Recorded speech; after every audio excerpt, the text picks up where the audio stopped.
As of yesterday, didn't go. Alfredo, most sports minister no. No where? Yes, and my friend now odi ekwigbe any milk kakra. And I'm watching kusha bread and cajon. Because I'm a quick man, it's by the time we do it. One night. Yeah, me as position where the person suffer him any more behuman. I've a I mean, Jenna City. We will never suffer to send the first. A man's funny at this sports in the bay. All African games, and I could say. Let's say you read that. Apagya Alfredo, I won't Apagya Alfredo. I'm wrestling most medals. Apagya one thing. Volleyball. Since a volleyball bag Ghana ever volleyball winning medal that but we winning medal that them George the association we champion we winning medal that so we winning so for senior mean shroud amen so about Ghana baso say o match medal basketball for so enya medal na Ghana for no more hotels na countries no koda ho no omo medal e o marketua na be koda be I have no idea. You don't have an idea. Yes. Sir, no idea. Jim hotel, the man Crawford them. That's a medal. Sick Papa. Okay. Mr. Chunekono. Number 2. Oh, Mr. Chunekono. Okay. Number 2. GBC. So kai figure nam catch that one. Okay. Yes, you two more and what minister say around an excess of 3 million but I'm not crack and buy chain man search him me trim no minister say on TV Ghana Broadcasting Corporation was paid in excess of 3 million. Then now when me pay so han me catch us say you GBC ka say you know no nyam komo na yedi no nkomo na aba na yedi wo kan ba na yem no asem na ye ka 105,000 and 3.6 million difference a woman here saying ka the difference no so okay but the chrome ha ye wo no obi antimi fa brofo ndada obi a okrum ha GBC for mon kono mon san babium there be na some minister wan ka dagate we see GBC for general mon kono mon san babium minister nya dagate kasa no ka ono so ka brofo general o have contract between the sports ministry and then the Ghana Broadcasting Corporation clauses be wom say I betimi yin baako a chechim say bro wo be 3 hours 4 hours and then you wo mbra betimi chechim 3 hours ne 4 hours contract ya kan ni na we fidie so the photo so yin baako I will page saying in fanto so fantastic we page 3 then who say ka contract na dem on they all say normal I say GBC omo ye Emma sports ministry no ewom anti of which GBC needs animal, so they went for a third party. There be third party ministry na kind. They don't know a woman production production. Me nyabutre production na. Me nyabutre. Part of a ministry statement, bra. Fantastic. Ministry statement na say. One man kasa de kotua third party for nka. Fabula for the fatuso. No statement ndi. What's that ministry statement? Me GBC dey sudie obi na da ho. Oh nyabotre. We sofo wa. Apagya kura nyame kwam ku. Pompa ye gusu amaye. Ekombe. Bacho Kosoro second page no. Bini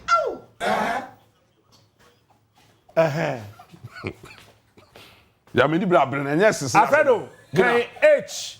Me di say so another amount of 1 million was paid to the third party upon the instructions of GBC in accordance with the in accordance with that. Apagya last word near day.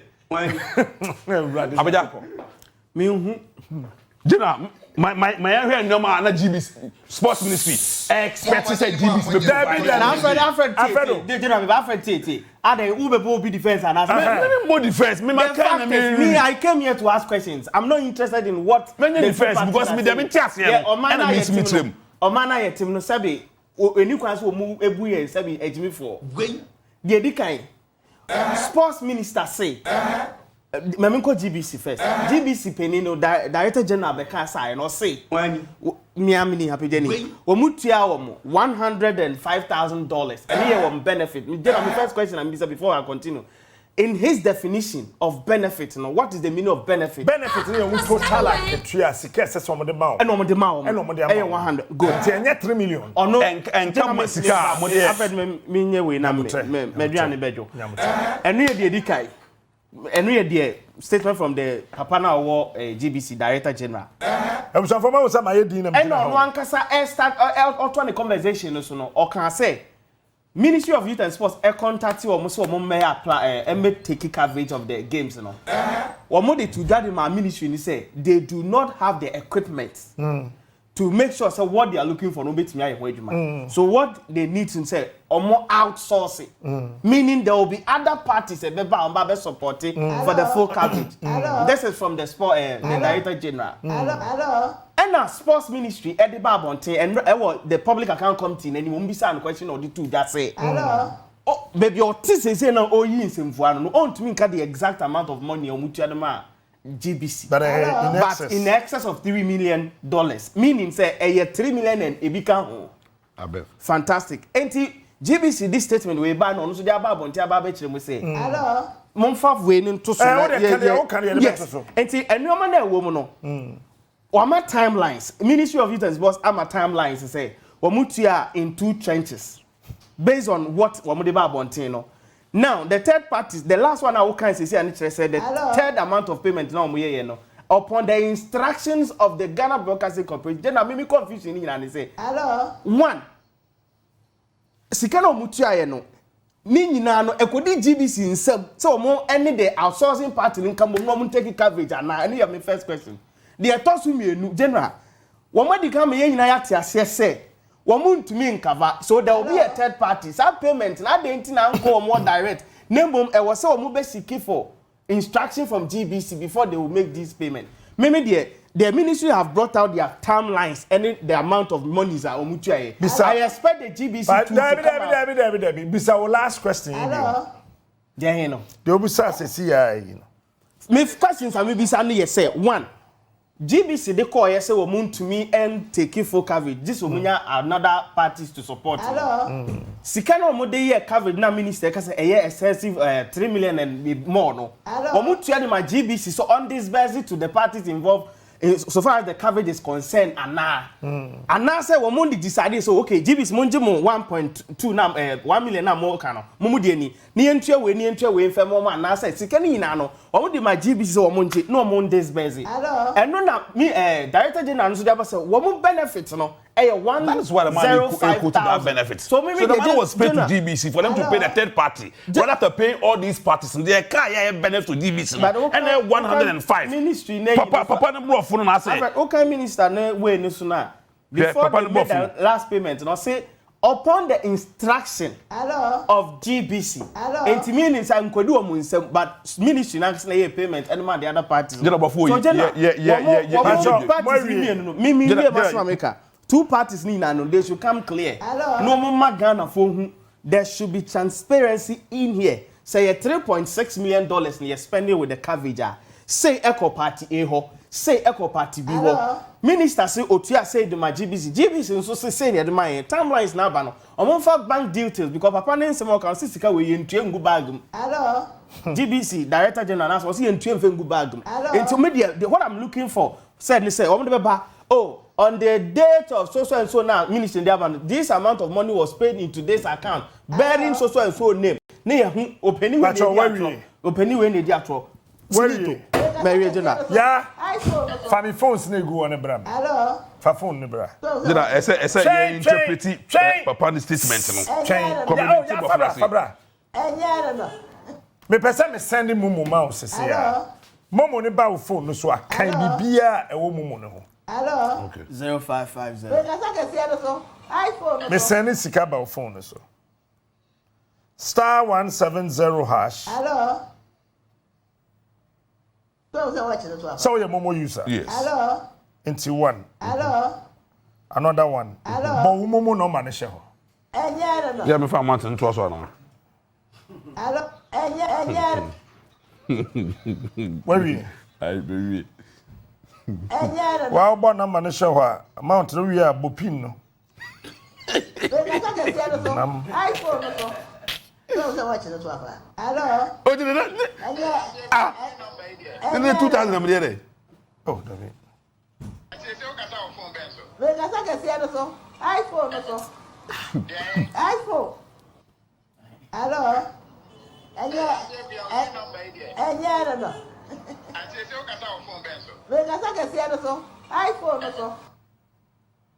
All right. You're dying about now. Mama, you Mungo Jawai. Touching my news and Uncle Jawai. Uncle Jawai. Masenus cano here so. National Service for Zab girl be a year because to come on up. Why? Mungo Jawai. GH me dase. Kind. Some Masenuska. Yes, can okay. Sikano kind near my twaso. Payment received. For GH as a Ghana CD amount in a member was a banner DM from Blessed Gospel Smart. Current balance door to door. Available balance door to door. Reference this is for AA Apagya. This is not for you. Transition ID. This is for AA Apagya. This is not for you. Where your transactional reference? Yes, details of the reference. Okay. It is a me de ya titika. Na me sofo Kofi Atakura we afi bedi agire mu ma me. Na me tua sika na ma wo sa kotua ma ya titi a. Hello. E kire sen. E kire sen sofo achem sika. Ana kire sen me ma che sika. Okay. Medical catchum say Ministry of Youth and Sports and your Chrono headquarters. My car had that day. You guys did not understand me. And a lot of people took that statement and said whatever they wanted to say. And whatever. And response now, Ministry of Youth and Sports, they buy nature say, we are Ghana. And Apagya, it was a very fantastic question. Sir, Ministry of Youth and Sports no paid the money upon the instruction of wine GBC. Patrofa letter na to. Na me chow chrono no baby ewo. Say GBC to me instructor some man sika no fantua third party a. Then a third party ni na sika no. Wa ma GBC antua na wutua bi na uja bi. Ama GBC. There be chassis for full page. For correct one in that so. Yes, she ni na asene enko. Mo ana da ho no.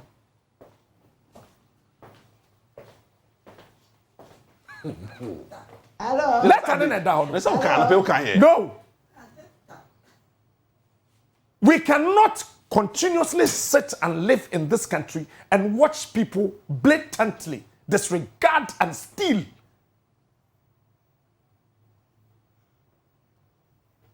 We refer to the Public Accounts Committee sitting on Monday, 19th August 2024, where the Minister for Youth and Sports, Honorable Mustafa Yusuf, led the National Sports Authority and the National Youth Authority, two agencies under the ministry, to respond to issues raised by the Auditor General.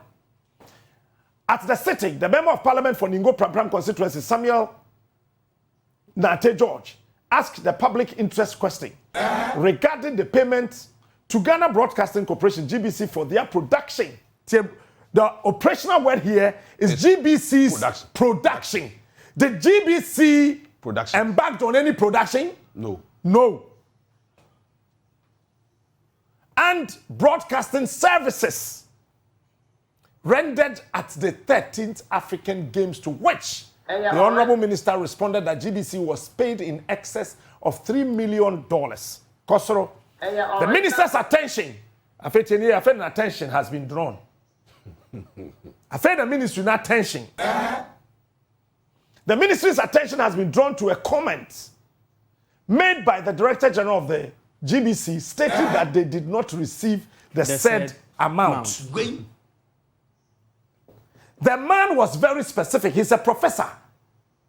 And he said that for the job that I did for you, my benefit was only $105,000. You did not pay me in excess of $3 million. Me busuma ketuya mejeno. bosom ne so ye no anti bi mu atua meka awie na mmom wo se ya titi esese ye kwoto camera bi ma no na odikosi onua studio ho eti ya ye frɛ na ne phone nko ye mfa ne sa anti ye de ne sika na ma me se me mfa ma ya titi entrese sa sika no eso me bosom aketua so Eyenkonwa. 1A. The Ministry of Youth and Sports, through the local organizing committee, received proposals. Ahana bomb no one. Chrono no hana waba wa hwa wo da. Proposals from various stakeholders. Who are these stakeholders? They know was parts. Yeah, the letter call. What the letter call? Yes. Who per right? Yes. One fan kwasa wo pesa wo your production. No. Aha, anti hwenie. In fact, media general na continue patenting bia kon. Proposal from various stakeholders for the production and broadcasting rights for the 13th African Games.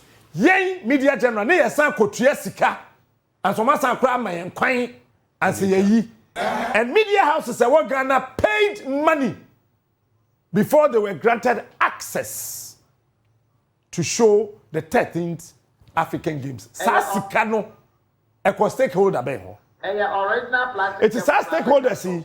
Nana do cousin kan ho ana. Fellow Ghanaians. Sports minister Nadam for 10 bi no. Oh fi Dubai buy 2 weeks ago bi no oka ho ana. B. So we want to know the stakeholders. Who were they? Sa stakeholders na. Omo hwe nyame anim ka kire yen say. Ade no meji 6 million. And so my production no. A good question. Where are they? We want to know.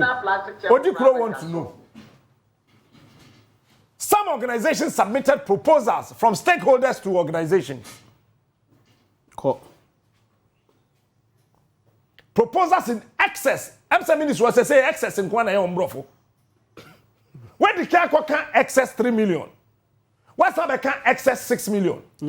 Organization ni proposal. It is our excess no proposal be a definite, a specific. Nyamia sem a particular, a peculiar, a specific and exact. It is a ministry trokrata to asam to krata so as I say yeah exact. It is excess na ho no the 6 na chini there. So the ministry must come back. Which the ministry deemed excessive. Excess na nko anu munim. C. Also, the ministry in its quest to build local capacity and leave a legacy after the game. After the 13th African Games, engage GBC. Tenye, in GBC they ko engage here. Yeah. It's more and say GBC and the Fred ministry no, it's a lie. Or engaged the GBC. Ministry no engage you. And they ko engage GBC to become the official broadcaster for the games. The other reasons for the ministry's decision was that GBC's financial quotation for production and transmission was the lowest. And I want to say this, that GBC was never given that contract. GBC and any proposal. Oh, Nyabotre.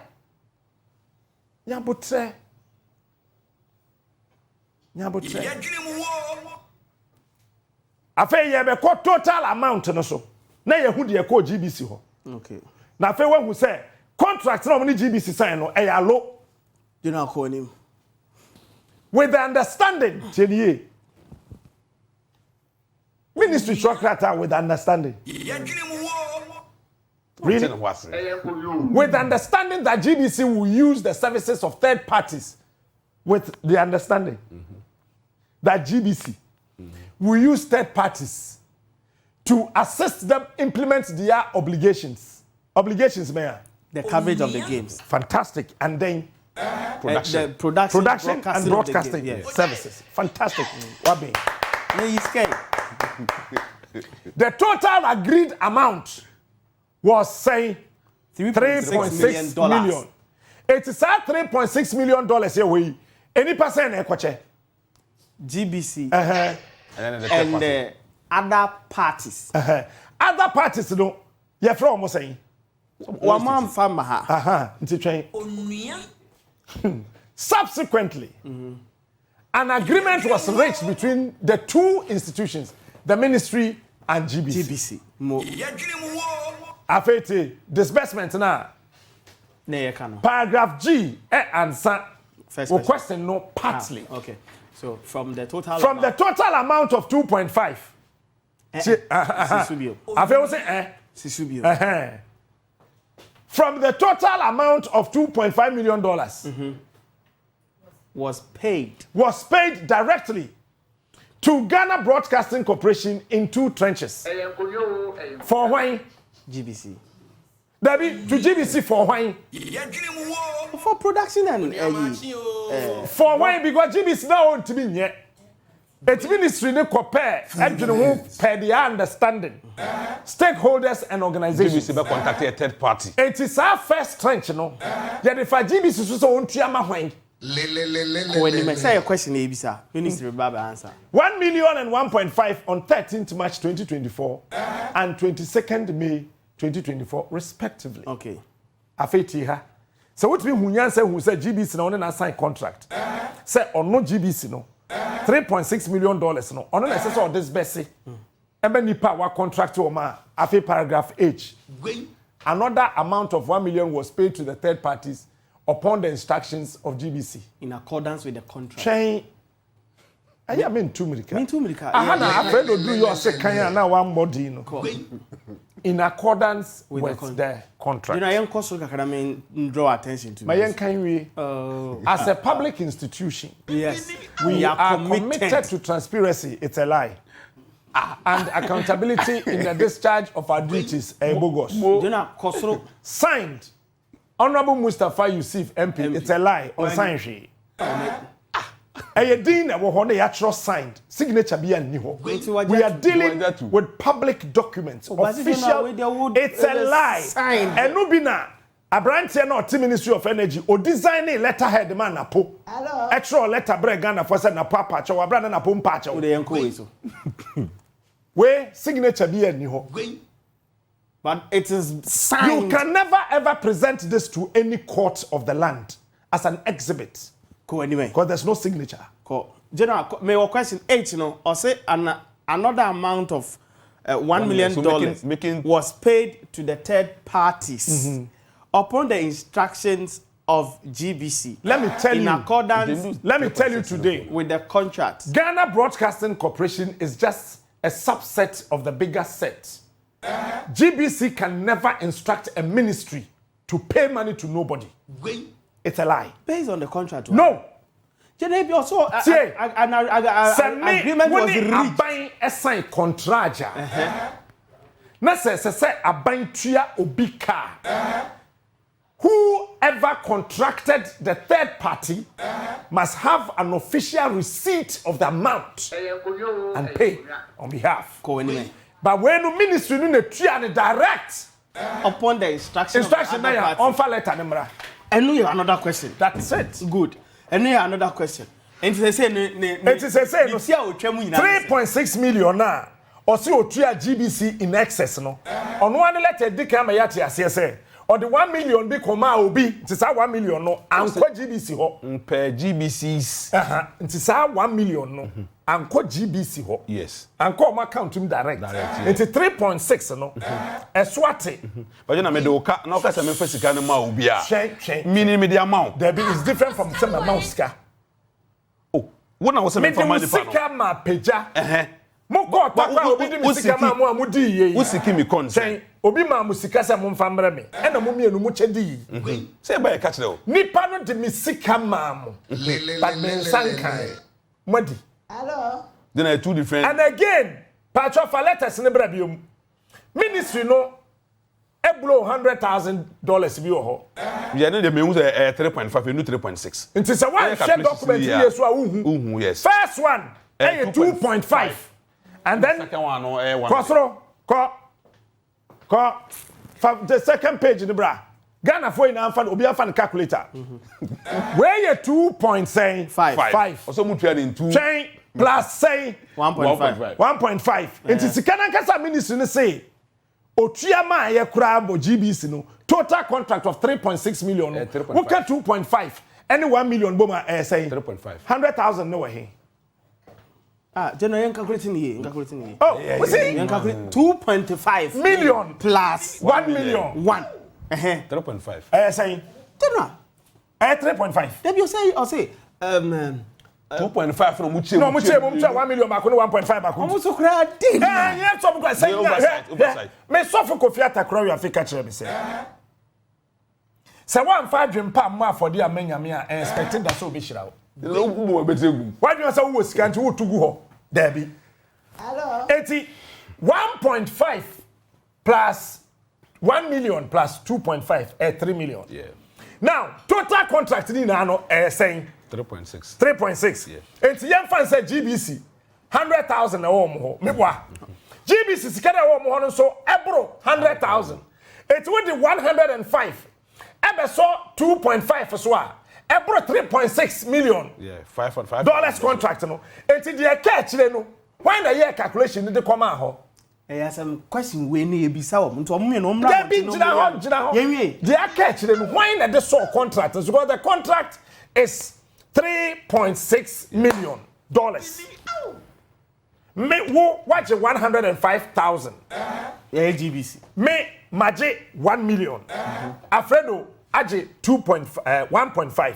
Abro so $5,000. Yeah. So $5,000 excess no. Why na dey share contract no?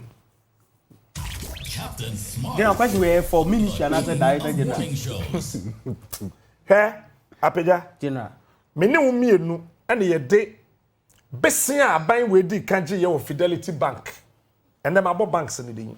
Da ye story no. Ye the banks ni din sie. Yeah. Sika aban we ji wo USA. Any sika wo mo ji ye e wo banka. And na okwa free Ghana nti mesa mbo no so di Barclays. Say ye di ko ye All African Games. All African Games we Ghana spend over $600 million. Sika be say. Say that never more calculations. And that's what be change ya. Ya bianca so be do it. E be saba. Tobo $600 million. Any sika ban we a waste. E wo African Games ya mo ye okrum ha yi ho. Besi na me no ka se cars a mo rent ye wuntimi ntuaka. Musaka musica no. Any number one. White balance. Hotels a mo gege ye man crofo dem, athletes ni dem. Omuntuai. Even food, drinks and beverages. Our ministry no atoye no omuntuaka. Captain Smart, the king of morning shows. With it no eto nchenya. Those who printed the t-shirts still yentu omoka. Ministry na nkasa aduane kura omotoye ma ministry ne staff no. Nipa ne down omoka.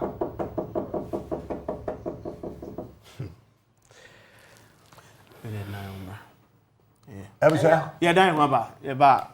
And the software. Yeah, data. 14.